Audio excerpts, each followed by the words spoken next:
রাজধানীর গুলশানে সুমন নামে যে যুবককে গুলি করে হত্যা করা হয়েছে তার বিরুদ্ধে ৬টি মামলা ছিল। তিনি একটি সন্ত্রাসী গ্রুপের সদস্য ছিলেন।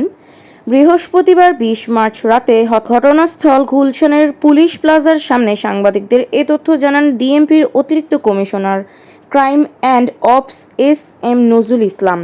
তিনি বলেন, নিহত ব্যক্তির নাম টেলি সুমন। তার বিরুদ্ধে ৬টি মামলা ছিল। সেও একটি গ্রুপের সদস্য।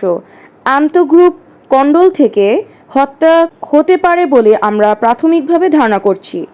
হত্যাকারীদের শনাক্তে সিসি ক্যামেরার ফুটেজ সহ বিভিন্ন প্রযুক্তির সহায়তা নেওয়া হবে বলে জানান অতিরিক্ত কমিশনার নজরুল ইসলাম।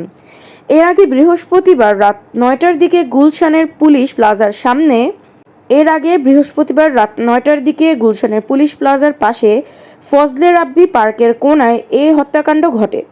পরিবারের অভিযোগ, ব্যবসায়িক বিরোধের জোরে সুমনকে হত্যা করা হয়েছে।